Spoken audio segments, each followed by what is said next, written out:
Membangun, merawat, menjalin, memelihara hubungan hidup kita sangat ditentukan oleh kualitas hubungan kita. Dan saya mau sedikit mengutip apa yang pernah Tuhan Yesus katakan di dalam Injil Yohanes pasal 15.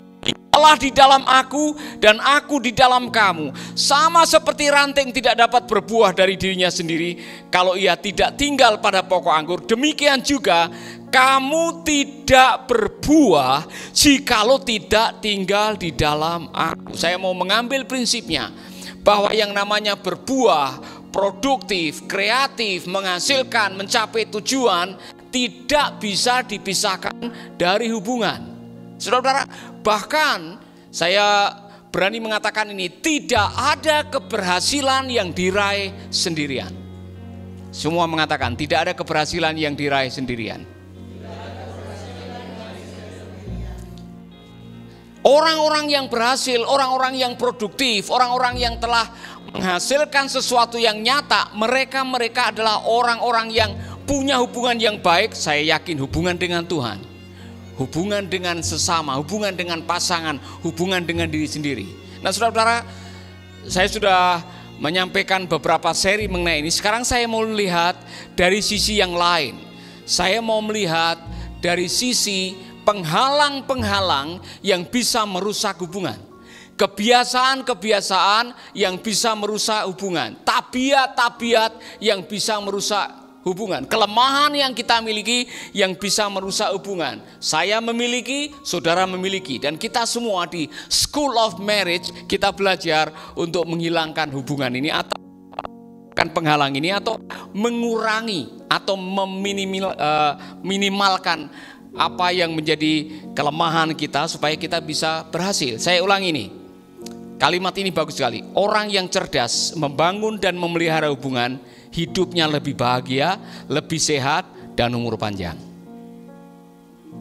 Jadi dulu ada kecerdasan otak, ya kan? IQ, ada kecerdasan sosial, ada kecerdasan emosi. Ternyata ada kecerdasan dalam membangun hubungan, yaitu kecerdasan dalam bersosialisasi. Orang yang pandai bersosialisasi tidak akan pernah kelaparan.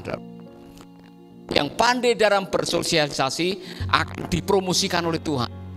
Itulah sebabnya saya yakin Tuhan selalu mengirim orang yang akan menolong kita untuk mencapai rencananya. Dan kalau Tuhan sudah memberikan rencana, planning, tujuan jangka panjang, destiny dalam hidup saudara, Tuhan juga mengirimkan orang. Nah, orang-orang yang Tuhan kirimkan itulah yang harus saudara pelihara, karena bukan kebetulan mereka dikirim untuk saudara. Amin. Jadi orang-orang itu dikirim oleh Tuhan dengan sebuah maksud, bukan hanya by accident, tapi sudah di dalam rencana Tuhan. Kenapa tiba-tiba Daud bisa ketemu dengan Samuel, Nabi Samuel? Kenapa dia berkawan dengan Yonatan, anak Daud? Kenapa dia berjumpa dengan orang-orang yang setia, tentara-tentara yang loyal? Itu semua dikirim oleh Tuhan supaya Daud bisa menggenapi rencana Tuhan di dalam hidupnya. Kenapa Yusuf bertemu dengan saudagar dari Arab? Kenapa dia berada di rumah Potifar? Kenapa dia bertemu dengan juru minum dan juru roti? Bukan kebetulan. Meskipun kadang-kadang yang singgah dalam hidup saudara tidak selalu menyenangkan, semua diizinkan oleh Tuhan untuk menolong saudara menuju kepada rencananya. Jadi some come for season, some come for reason, some come for lifetime. Ada orang-orang yang dikirim oleh Tuhan hanya untuk alasan tertentu. Maka saudara-saudara, orang-orang ini dikirim oleh Tuhan mungkin hanya dalam waktu musim tertentu. Mereka dikirim dengan sebuah maksud untuk menolong saudara. Maka kita harus bersyukur kepada Tuhan. Bahkan kadang-kadang Tuhan mengirim orang-orang yang bikin sulit hidup saudara. Itu bukan kebetulan. Amin. Tuhan kadang-kadang mengizinkan ada orang-orang yang bikin Anda tidak sabar, karena Tuhan sedang menguji kesabaran saudara. Tuhan mengirim orang yang rese, orang yang bikin Anda susah hidup saudara, karena Tuhan sedang menguji iman saudara. Tuhan sedang menguji kesetiaan saudara, berterima kasihlah kepada mereka. Amin. Nah, mari kita akan melihat beberapa hal yang sangat penting. Yang pertama, saudara-saudara, hal yang sangat penting sebelum kita masuk ke beberapa bagian ini. Yang pertama, kebiasaan untuk cari kambing hitam ini akan merusak dan mengganggu hubungan kita. Dan ini terjadi di dalam kehidupan manusia yang pertama. Saya sudah sempat menyampaikan ini.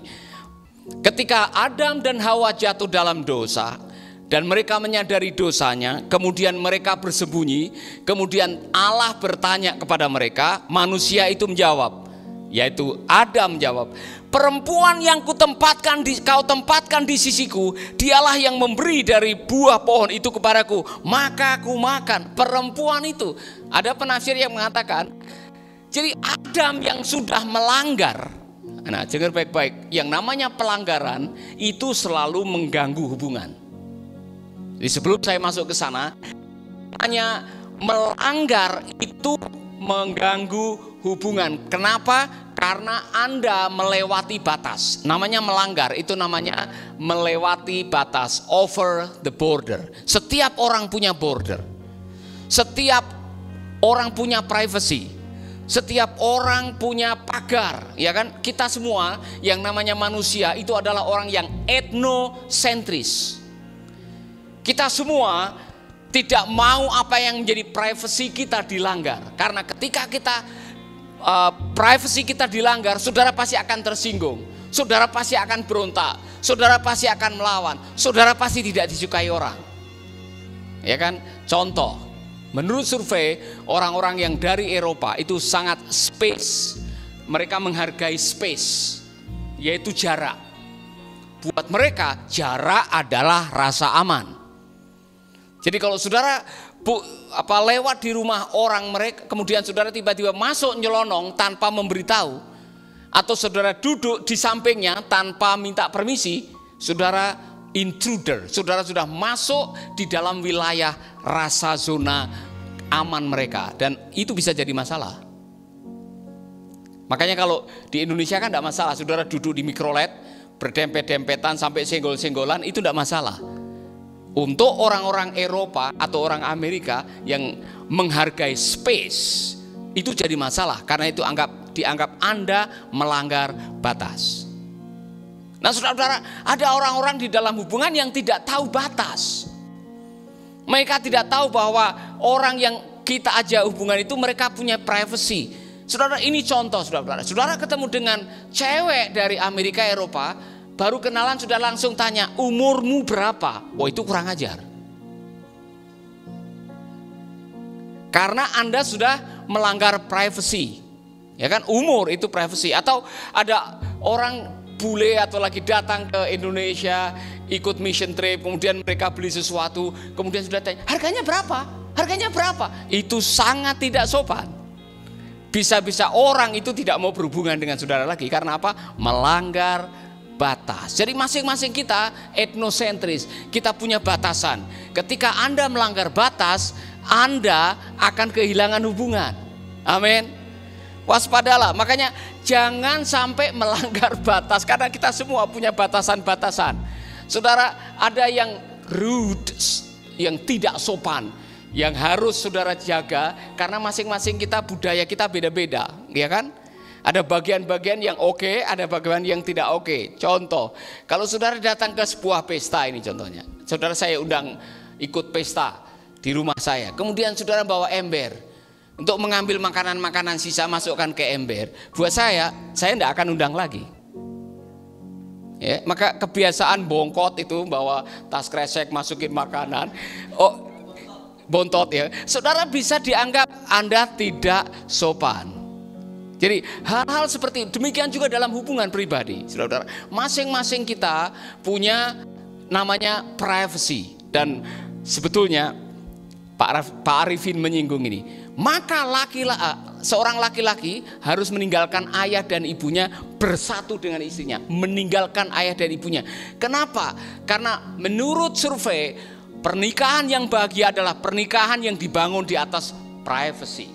Harus meninggalkan ayah dan ibunya untuk membangun privacy sendiri, supaya mereka bisa saling melindungi, menjaga dan sebagainya. Ketika mertua ikut campur tangan, maka hubungan antara anak dengan mertua bisa kacau balau. Masing-masing kita punya privacy. Yang berikutnya adalah ketika ada kesalahan, Anda tidak berani mengambil tanggung jawab karena Anda suka cari kambing hitam. Orang tidak mau berhubungan dengan orang yang tidak bertanggung jawab. Mencari kambing hitam itu tanda bahwa Anda tidak bertanggung jawab. Adam berani-beraninya mengatakan, itu loh perempuan yang kau taruh di dalam hidupku itu yang bikin masalah. Jadi kau yang menaruh pantai itu kan. Wanitanya bilang, itu ular. Nah saudara-saudara, ketika Anda lari dari tanggung jawab, Anda akan menjadi bermasalah dengan hubungan. Demikian juga dalam hubungan kita. Dalam hubungan dengan sesama, hubungan dengan orang, hubungan dengan partner, hubungan dengan teman, hubungan dengan sesama kita. Saudara-saudara, belajarlah membangun hubungan yang baik, dan kalau ada kesalahan, kalau membuat sesuatu yang itu adalah kesalahan, saudara harus mengakui. Jangan diam-diam dan tidak mau mengakui. Ini contoh yang sangat sederhana. Saudara bawa mobil, saudara nyerempet, dan itu mobil pinjaman. Kemudian saudara parkir mobil diam-diam seolah tidak ada apa-apa. Saya menilai Anda tidak tanggung jawab. Hal-hal yang sepele, Anda menghilangkan sesuatu, Anda merusak sesuatu yang bukan milik saudara. Saudara pinjam mobil atau pinjam motor teman, kemudian Anda nabrak peot, kemudian saudara diem saja waktu mengembalikan, tidak bilang, Anda adalah orang yang tidak bertanggung jawab. Ini bukan salah saya lagi lewat tiba-tiba diserempet ojek kok. Sebetulnya saya tidak salah. Nah, kalimat itu adalah kalimat Anda cari kambing hitam. Di mana Anda mencari kambing hitam, disitulah ada satu hal yang menjadi kelemahan saudara. Tidak berani bertanggung jawab. Sehingga blaming. Saudara mencari orang yang bisa dijadikan kambing hitam. Orang-orang seperti ini punya mentalitas korban. Nah, dalam hubungan saya belajar sesuatu. Karena kalau kita punya mentalitas korban dan tidak berani mengambil risiko untuk bertanggung jawab, Anda akan bermasalah seumur hidup Anda. Apa salahnya saudara mengakui saya salah? Apa salahnya saudara mengakui ini kekurangan saya? Apa salahnya saudara mengakui sebetulnya ini memang keteledoran saya yang melakukan ini, saya mohon maaf, berapapun harganya untuk mengganti ini saya siap walaupun saya cicil. Itu jauh lebih terhormat daripada saudara diam-diam kemudian ketahuan akhirnya. Kalau saya tahu bahwa saudara diam-diam melakukan kesalahan dan tidak berani bertanggung jawab, kemudian justru saya dengar dari orang lain, saya punya pikiran negatif. Dan di mana ada pikiran negatif, trust itu berkurang. Ketika saya berpikir negatif mengenai Pak Samuel Suruk, trust saya berkurang. Kalau rasa percaya saya berkurang, saya tidak akan pernah bekerja sama dengan dia, karena tidak mungkin saya bekerja sama dengan orang yang saya tidak percayai. Anda tidak bisa bekerja sama dengan orang yang tidak percaya. Anda tidak bisa membangun hubungan dengan orang yang Anda tidak percayai. Kalau sudah jelas-jelas bahwa pasanganmu itu tidak bisa dipercaya, selingkuh 4 kali, saya yakin rasa percaya saudara pasti hilang. Ya kan? Hanya wanita yang bodoh yang bisa percaya dikibulin tuh laki-lakinya. Saya nonton sinetron kemarin malam tuh. Ya kan? Sudah jelas-jelas dia bohong 4 tahun. Diam-diam ketemu dengan teman di SMA. Saudara, ini perempuan diajak reunian, istrinya pada waktu lihat suaminya foto-foto dengan teman di SMA, dia diam saja. Karena percaya, hanya baru sekali saya ketemu, ya kan? Nah, saudara-saudara, ternyata wanita selingkuhannya yang akhirnya dinikahi, diselingkuhi lagi. Kenapa? Karena kalau engkau tidak lolos di bagian ini, kesetiaan, dan tidak mempertanggungjawabkan dan mengakui kesalahan, Anda akan jatuh di lubang yang sama. Inilah kehidupan saudara. Maka lebih baik Anda mengakui, tidak daripada saudara mencari kesalahan, menyalahkan Tuhan, menyalahkan keadaan, menyalahkan teman, menyalahkan persoalan. Lebih baik kita mengakui, saya salah. Maafkan, saya salah. Amin. Amin.